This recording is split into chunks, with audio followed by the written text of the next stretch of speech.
Welcome back to the channel, everyone. Today I'm doing a first impressions video for a game called Soulshards Grand Tourney. This is a 1 to 4 player worker placement role-playing game, and it's by Grinning Demon. So this is a game based on the Soulshards universe, which I'm not too familiar with. But essentially in this game, you're choosing a character. They each have their own special abilities and their combat stats. And you're essentially making your character stronger, hiring mercenaries, getting armor, fighting monsters, and then eventually you're going to be going into the grand tournament and fighting everybody, including your opponents and other monsters. So, I want to thank Grinning Demon for sending me this prototype for the first impressions. So this is currently on Kickstarter today, as this video goes up.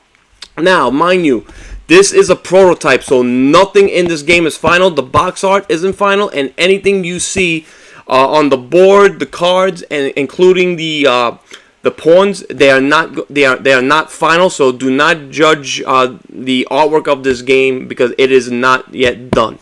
So let me show you how the game plays. It's going to be, again, very basic because there is a lot going on. I just want to give you essentially what's happening in this game and how it works mechanically. So let's go into the how to play, and then I'm going to go into my first impressions.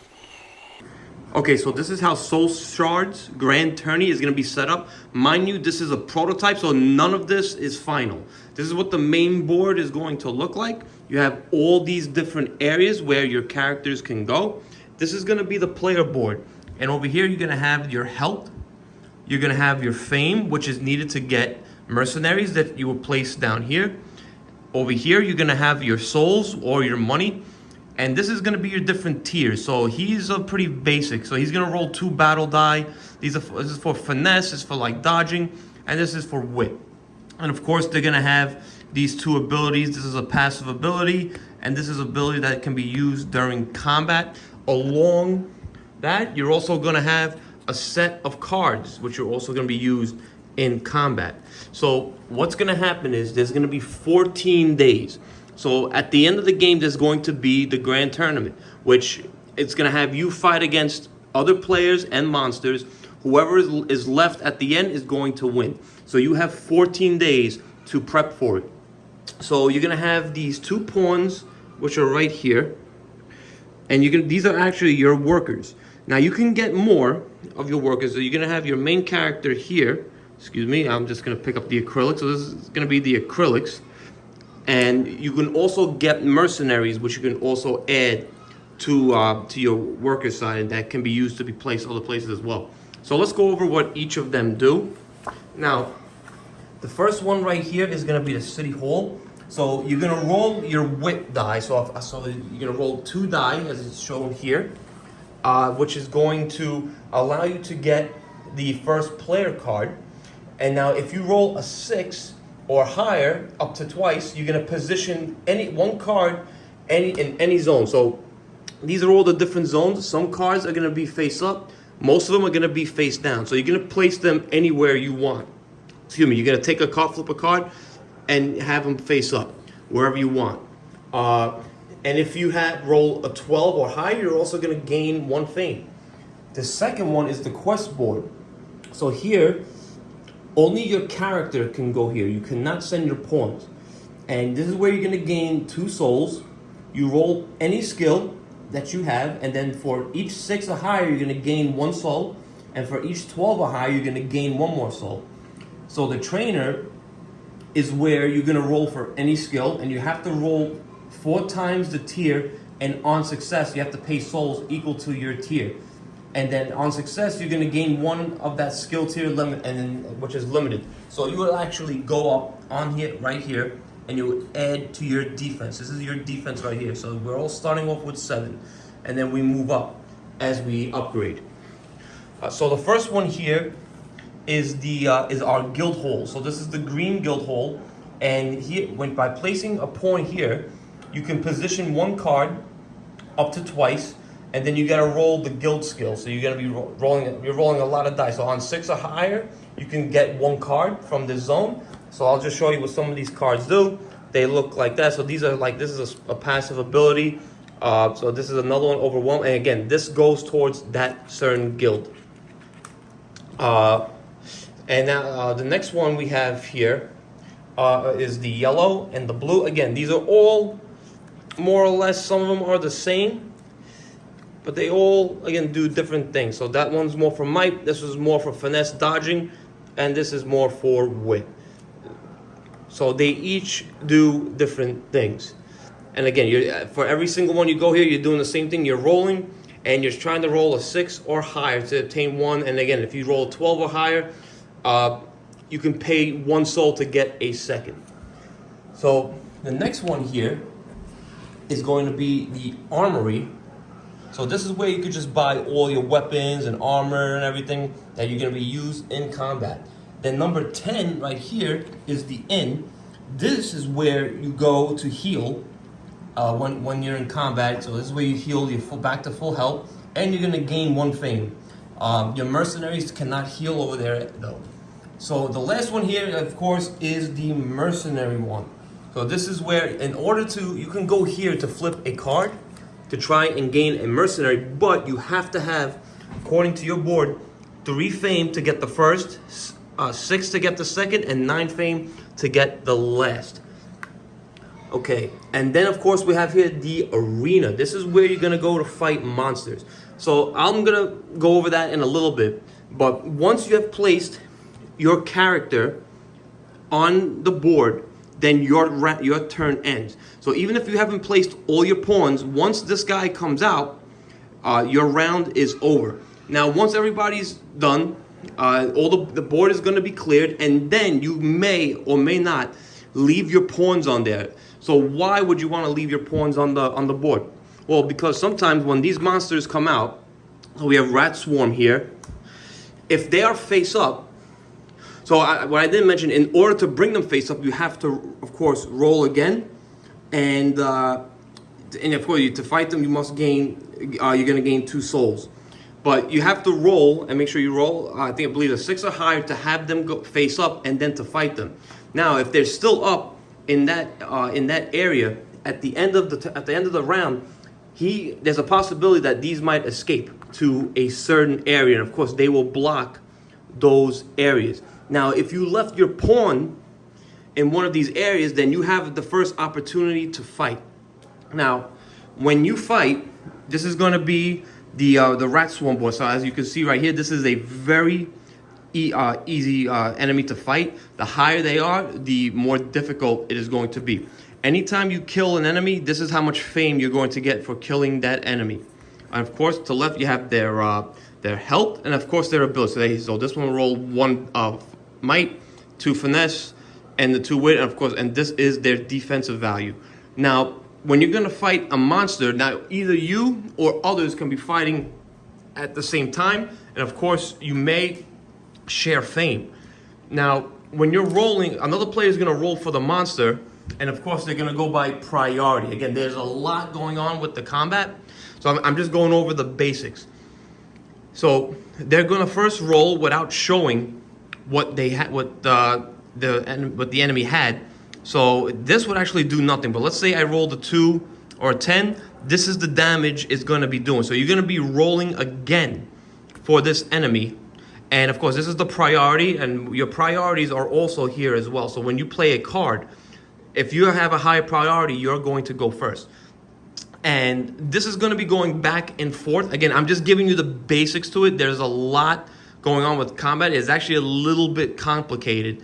I believe we did get it right, but there's a lot going on. I'm just going over the basics of it.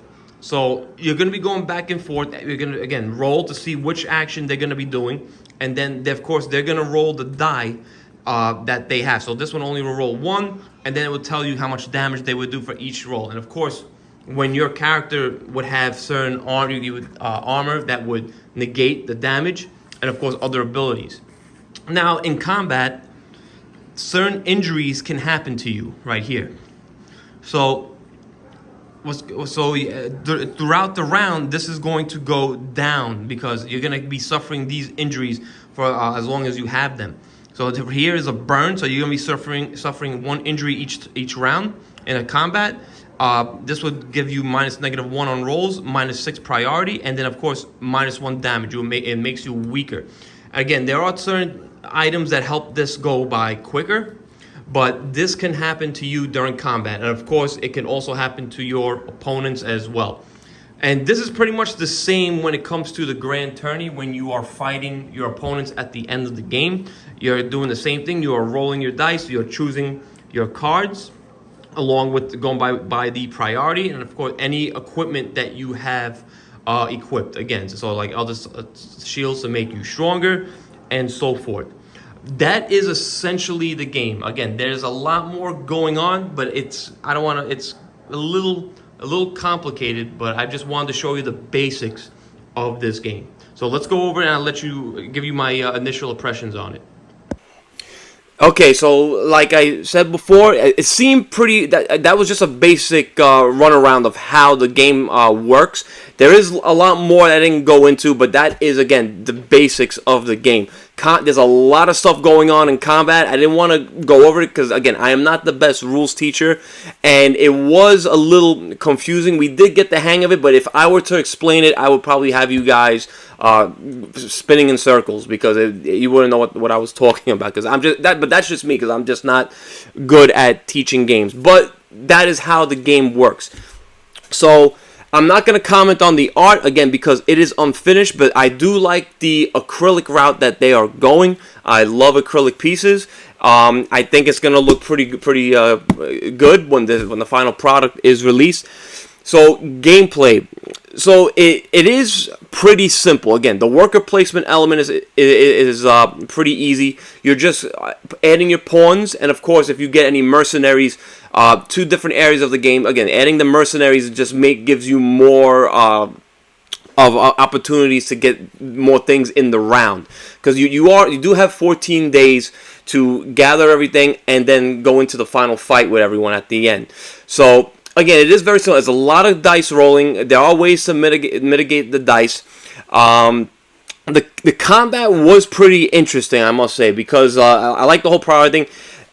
It is being they're calling this a role-playing game. I've never played a role-playing game before, but the one person I played with, he is a Dungeon and Dragon player, and he said that there was a lot of role-playing elements in this game.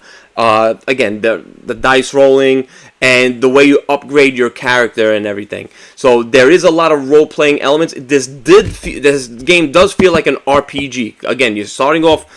Each character starts off different. They got their basic skills, and you're essentially leveling them up, giving them different skills.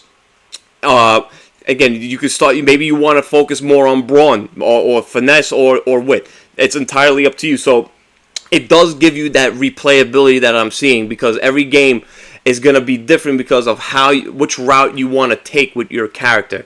And of course, there are several characters in the game. I didn't show them off. Some are stronger in like other RPG games. Some are stronger in certain areas, and some others. And then you got your middle of the ground players, like the character I showed you in the how to play. So there is a lot of good RPG elements going on in this game. The length. You're looking at a 2.5 hour game. I can see a lot of AP going on. The combat can go a little bit long. There could be a lot of downtime with the combat. Again, but this is this is an RPG game, so there might be people who get turned off by it, but I think a lot of people might like it. Again, everything is still being fixed, so you don't judge by what I'm saying. The stretch goals and everything are gonna probably fix all that, and they are still, again, it's still in development, and they are tweaking a lot of things. But overall, I am liking this game a lot, again, because I do like RPG elements. I like, you're taking this bare bones character and you're building them up.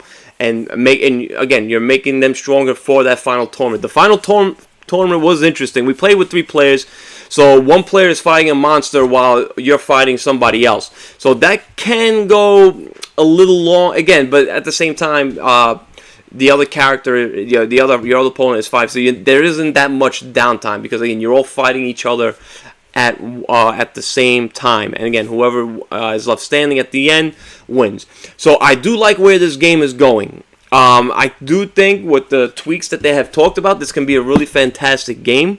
Again, if you're a fan of worker placement, if you're a fan of like the whole role-playing Dungeons and Dragons feel, I think a lot of people are going to enjoy this game a lot. Again, everyone I played with did enjoy it. Again, the rules, everything's still being worked up. But once we sat down and took our time with it, we got what was going. The combat was the most complicated thing. But once you again sit and take a look at it, you get a feel for it after like a few turns after fighting monsters and stuff. But yeah, I have a lot of high hopes for this game. I'm hoping to see. I'm really looking forward to see what the final product is going to look like. I think I'm going to be impressed. But yeah, so that is Soulshards Grand Tourney. I'm going to leave a link to the Kickstarter in the description section. Please like and subscribe.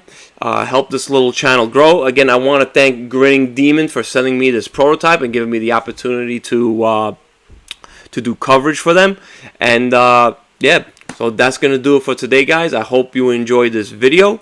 Until next time, I hope you guys have a great one. And again, it is spooky season. Halloween's around the corner. I hope you all, be safe. If you have kids, taking trick-or-treating, keep them close. I can't stress it enough. I know I sound cheesy saying all this, but, I've seen crazy stuff happen. But, yeah, again, if I don't see you guys until then, happy Halloween. And I hope you guys check this game out and give it a chance. I think you guys are going to like it a lot. All right, have a great one.